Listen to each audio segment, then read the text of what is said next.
Assalamualaikum warahmatullahi wabarakatuh. Alhamdulillahirabbil alamin. Wassalatu wassalamu ala asyrofil anbiya'i wal mursalin wa ala alihi wa ashabihi wa man tabi'ahum bin insani illa yaumiddin, amma ba'du. Al-Quran adalah kitab suci umat Islam yang diyakini sebagai wahyu Allah Subhanahu wa Ta'ala yang diturunkan kepada Nabi Muhammad Shallallahu Alaihi Wasallam selama lebih dari 23 tahun melalui malaikat Jibril. Al-Quran bukan hanya pedoman hidup, tapi juga memuat banyak ayat yang berkaitan dengan fenomena alam, kehidupan, dan ilmu pengetahuan.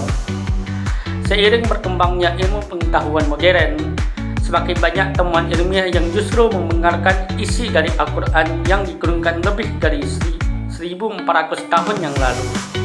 Maka dari itu, dalam video ini kita akan membahas bukti-bukti kebenaran Al-Quran dari sudut pandang ilmu pengetahuan dengan landasan dari ayat-ayat Al-Quran, hadis sahih, dan jurnal ilmiah modern.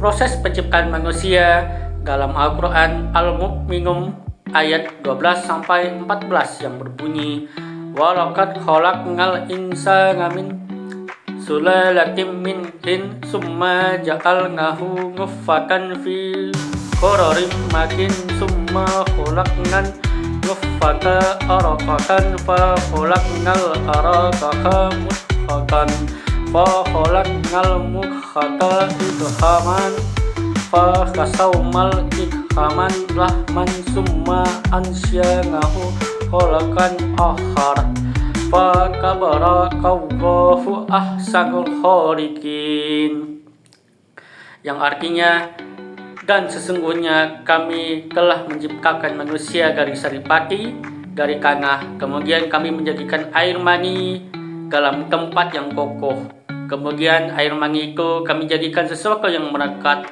lalu sesuatu yang melekat itu kami jadikan sesuatu yang menyerupai kunyahan daging. Dalam ilmu embriologi modern dijelaskan bahwa proses pembentukan manusia berlangsung dalam beberapa tahap kompleks sejak terjadinya pembuahan, akal fertilasi, hingga terbentuknya embrio dan janin. Seperti dari nutfah ke sperma zigot merujuk pada sperma atau zigot yang terbentuk dari pembuahan sel telur oleh sperma. Yang kedua ada alaqah yang menggantung atau lekat.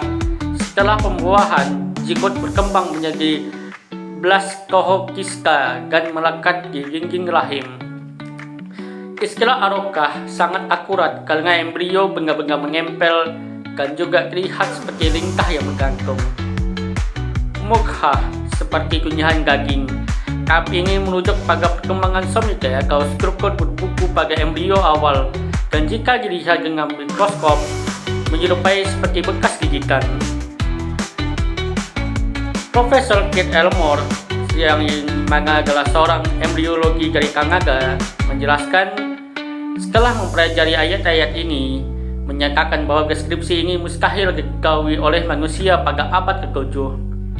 Dalam bukunya yang berjudul The Developing Human, yang menjelaskan, ia pun memasukkan referensi Al-Quran karena keterpaduannya dengan ilmu embriologi.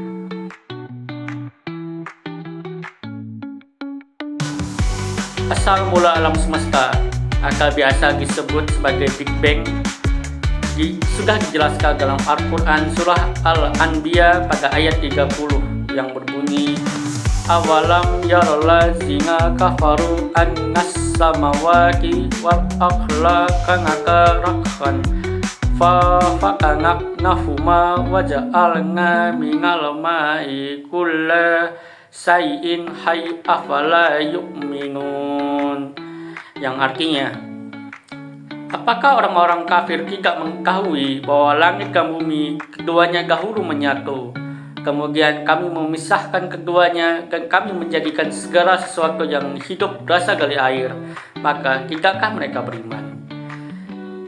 Pada salah satu kalimat yang berbunyi, apakah orang-orang kafir tidak mengetahui bahwa langit dan bumi keduanya dahulu menyatu? Maka teori Big Bang menyatakan bahwa seluruh alam semesta berasal dari satu titik singularitas yang sangat padat dan panas sekitar 13,8 miliar tahun yang lalu. Titik ini mengalami ekspansi besar yang menciptakan ruang, waktu, materi, dan energi. Sejak itu, alam semesta terus mengembang. Pengembangan latar belakang gelombang mikrokosmik, cosmic micro-background radiation oleh Arnold Penzias dan Robert Wilson pada tahun 1965 menjadi salah satu bukti utama Big Bang. Teori ini diterima luas di komunitas ilmiah dan sesuai dengan deskripsi Al-Quran bahwa pada awal langit dan bumi bersatu lalu dipisahkan. Hal menarik lainnya adalah bahwa konsep ini baru dikenal pada abad ke-20, tetapi sudah disebutkan dalam Al-Quran 14 abad sebelumnya.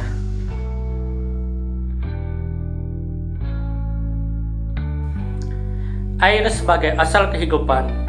Sama seperti dengan asal mula alam semesta pada Quran Surah Al-Anbiya ayat 30 yang artinya, kemudian kami memisahkan keduanya dan kami jadikan segala sesuatu yang hidup berasal dari air.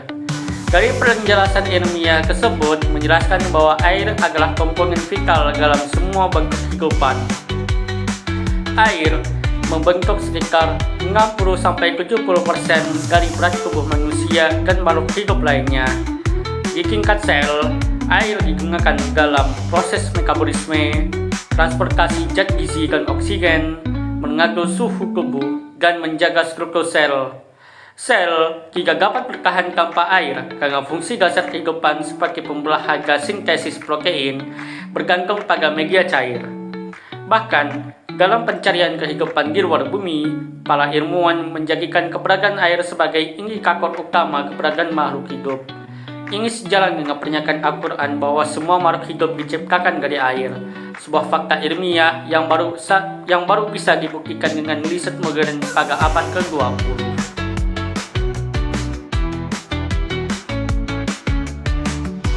Dari penjelasan tersebut, kita bisa melihat bahwa Al-Quran tidak hanya mengandung nilai-nilai spiritual, tetapi juga isyarat ilmiah yang terbukti kebenarannya oleh ilmu pengetahuan modern. Ayat-ayat yang menjelaskan fenomena alam, penciptaan manusia, dan struktur semesta menunjukkan bahwa Al-Quran bukan hasil karya manusia, tetapi wahyu dari Allah Subhanahu wa Ta'ala.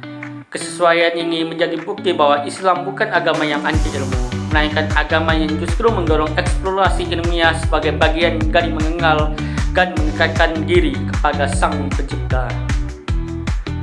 Semoga video ini bisa mengembang keimanan kita dan memperkuat keyakinan bahwa Al-Quran adalah petunjuk hidup yang menyeluruh.